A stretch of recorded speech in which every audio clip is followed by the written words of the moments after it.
ہوئے. کل میں نے کاما ورا میں ایک بات کہی تھی, وہ بات اللہ کی طرف سے میرے منہ سے نکلی مگر وہ میرے خود کے دل پہ اثر کر گئی. میں جا کے ہوٹل میں رات میں سوچا تو میں بھی سوچنے لگا, اللہ اکبر, واقعی کتنی بڑی بات میری زبان سے نکل گئی, سوچنے کے لائق بات ہے. پھر آپ کو سناتا ہوں وہ بات. آپ یہاں پر جتنے لوگ بیٹھے ہیں, داڑیاں کاٹ کے بیٹھے ہیں, پینٹ بشرٹ پہن کے بیٹھے ہوئے ہیں, کئی لوگ ایسے ہیں بغیر وضو کے بیٹھے ہوئے ہیں, کئی لوگ ایسے ہیں 4 دن 6 دن 2 دن 3 دن بغیر طہارت کے رہتے ہیں. آپ یہ لباس پہن کے بیٹھے, یہ جو لباس آپ کے آنگوں میں جسموں میں ہے یہ پینٹ اور شرٹ ہے. آپ حق اور ایمان سے اللہ رسول کو حاضر ناظر جان کے بولو, کیا یہ مسلمانوں کا لباس ہے؟ زور سے بولو, آج ایک دن بول دو, جان دو, ذرا زور سے بولو, یہ مسلمان کا لباس ہے؟ نہیں ہے. یہ جو میری بہنیں میری مائیں بغیر برقعے کے بیٹھی ہوئی اتنے بڑے بھرے مجموعے میں, یہ مسلمان کا لباس ہے؟ یہ جو میری بہنیں مائیں روڈوں پہ بغیر برقعے کے پھرتی ہیں, سب کو اپنا چہرہ دکھاتی ہیں, اپنے کپڑے دکھاتی ہیں, یہ مسلمان ہیں؟ یہ مسلمانوں کا طریقہ ہے؟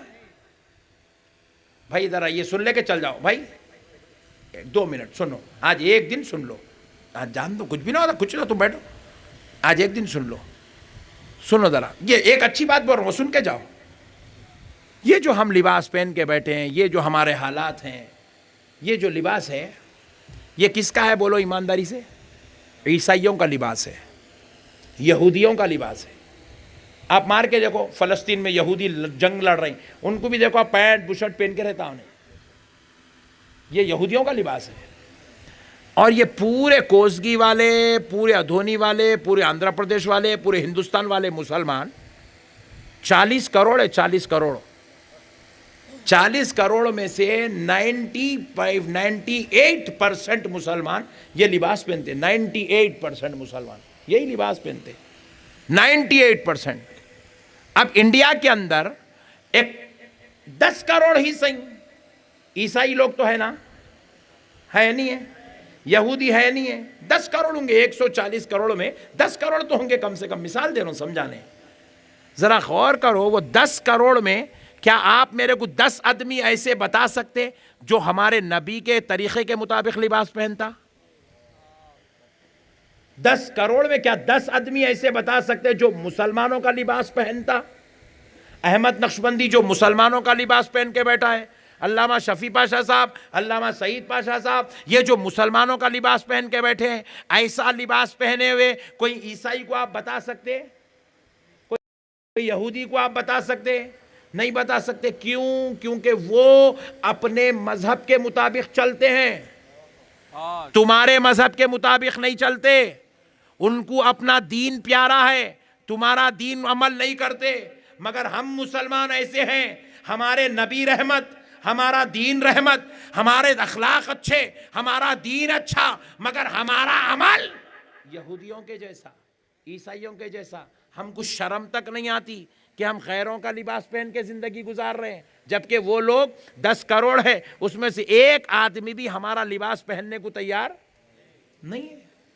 اور ہم ہیں بے غیرت, سب کا لباس لیے اپنے اوپر ڈال لیے, سب کا لباس لیے اپنے اوپر ڈال لیے, سب کے کپڑے لیے اپنے اوپر ڈال لیے. اللہ کا واسطہ میرے پیارے بھائیوں, مسلمان بنو. اللہ قرآن میں کیا فرماتا ہے؟ یا ایھا الذین آمنوا ادخلوا فی السلم کافہ. قرآن کی آیت ہے, اے ایمان والو داخل ہو جاؤ اسلام میں کامل و اکمل طور پر, مکمل طور پر اسلام میں داخل ہو جاؤ. ایسے بن جاؤ کہ اگر تم 2 کلومیٹر دور سے آ رہے ہو, کوئی تم کو دیکھ لے تو یہ نہ کہے فلاں کا بیٹا آ رہا ہے, فلاں کا بھائی آ رہا ہے, فلاں کا دوست آ رہا ہے, فلاں کا بھائی آ رہا ہے, بلکہ دیکھنے والا کہے دیکھو دیکھو مدینے والے مصطفیٰ کا غلام آ رہا ہے. تمہارے چہروں سے نبی کی یاد آنا, تمہارے جسموں کے لباس سے نبی کی یاد آنا, تم کو دیکھنے کے بعد لوگ یہ سوچنے پہ مجبور ہونا 14ویں صدی میں پیدا ہونے والا غلام ایسا ہے تو آمنہ کا لال کیسا ہوگا. ایسے بنیں گے انشاءاللہ. میرے پیارے بھائیوں، حضرت ام خلاد، جا بیٹا جا، چل جا جا جا، سوری، ڈونٹ مائنڈ پلیز. پیارے بزرگ اور دوستوں، پوری کنٹرولنگ کرنا پڑ رہا داؤد بھائی، وہ اپنا ہی چھک ہے.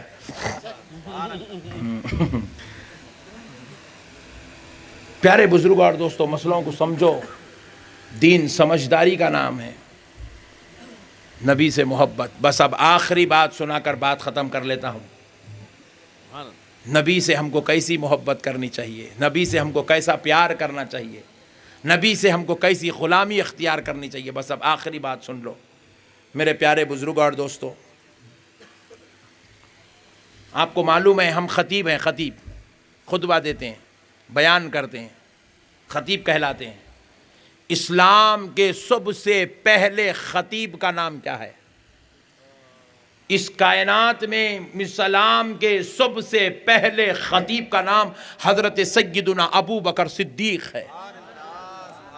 حضرت ابو بکر صدیق پہلا خطبہ، پہلی تقریر، پہلا بیان، پہلی اسپیچ اسلام کے متعلق، اللہ کی بندگی، رسول اللہ کی محبت میں جس نے پہلا خطبہ دیا وہ حضرت ابو بکر صدیق. کب دیے؟ جب صرف پوری دنیا میں 17 مسلمان تھے. بس کتنے مسلمان تھے؟ زور سے بولو. 17 مسلمان تھے بس، 17 مسلم تھے بس. اس وقت حضرت ابو بکر نے خطبہ دیا. کہاں ٹھہر کے دیا؟ کعبے کے دیوار پہ کھڑے ہو کر خطبہ دیا. علل اعلان پورے کفر کو للکارا، اللہ کی وحدانیت کا جھنڈا، مصطفیٰ جان رحمت کی رسالت کا پرچم گاڑ دیا. پورے یہود، نصارہ، کفار، مشرک، منافق سب کھڑے رہے تھے.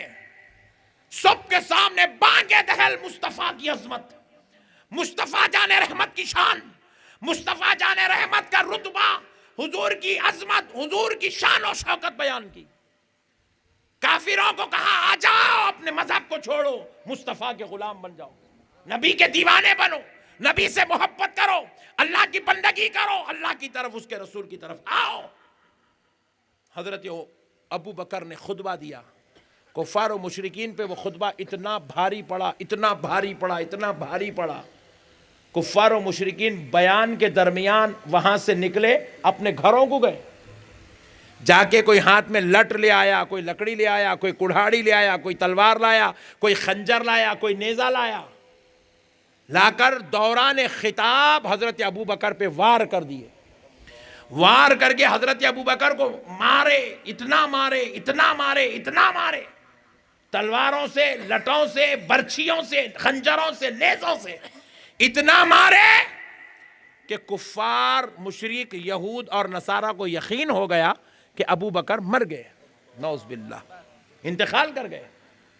چھوڑ دیے کعبے کے صحن میں، جس میں اقدس پڑا ہوا ہے کعبے کے صحن میں. حضرت ابو بکر کی ماں آئی. بیٹا سنو بیٹے، بہت بڑی بات سمجھا رہا ہوں. حضرت ابو بکر کی ماں آئی اور حضرت عمر کی بہن اس وقت تک مسلمان ہو گئی تھی، 17 مسلمانوں میں سے تھی، حضرت ام جمیل، وہ تشریف لائی.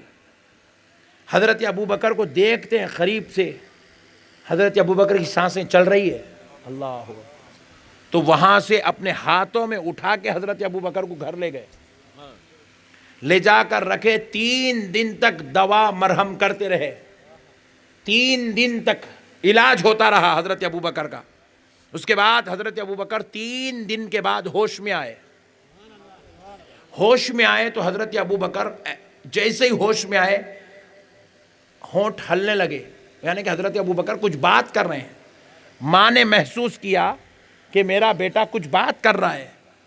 سوچی کہ شاید پانی مانگے گا یا کچھ دوا پوچھے گا یا کچھ بات کرنا چاہے گا.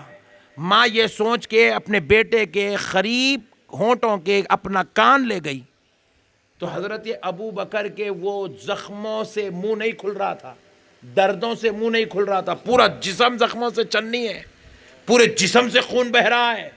3 دن ہو گئے، زخم کچے ہیں. اس حال میں حضرت ابو بکر اپنی ماں سے پوچھتے ہیں ماں ذرا بتا میرے نبی کی طبیعت کیسی ہے؟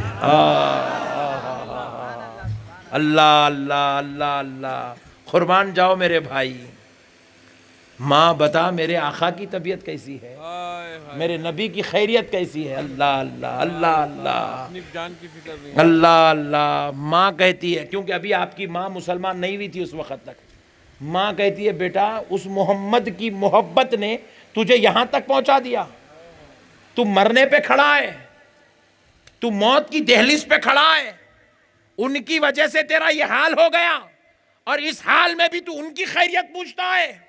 کہا ماں تیری باتیں تو اپنے پاس رکھ، پہلے یہ تو بتا میرے نبی کیسے ہیں؟ ہائے ہائے ہائے، ماں بتا میرے نبی کیسے ہیں؟ ماں روتی ہوئی کہتی ہے بیٹے میں نہیں جانتی وہ کیسے ہیں۔ تو کہتے ہیں ماں مجھے اٹھا میرے مصطفیٰ کے پاس لے چل۔ آئے آئے اللہ اکبر۔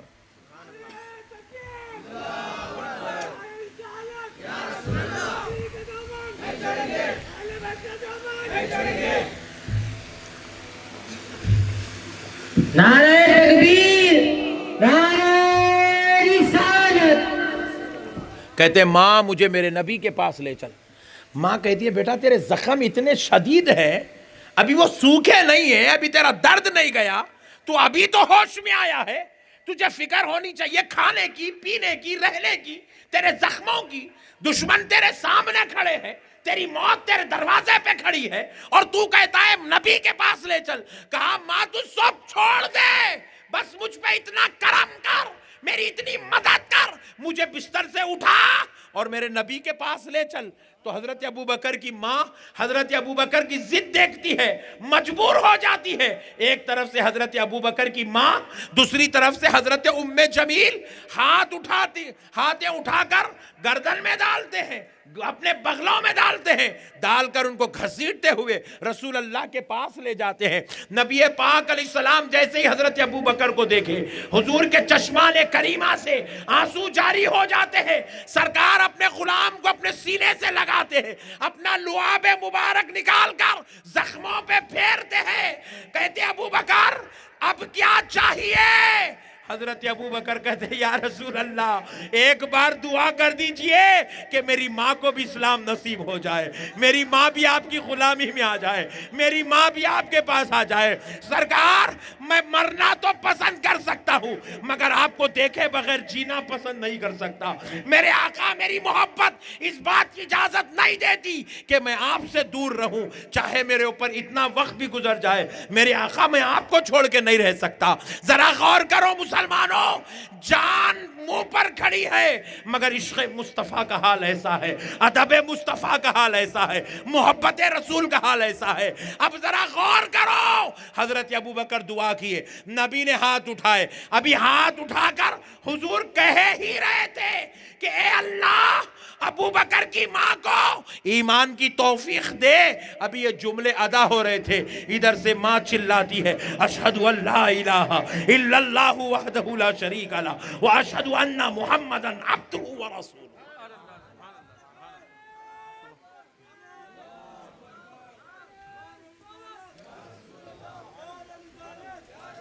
میرے بھائیوں یہ ہے محبت رسول۔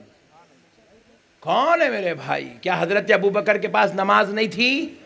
بولو، کیا حضرت ابوبکر کو عمل کیا ہے نہیں معلوم تھا؟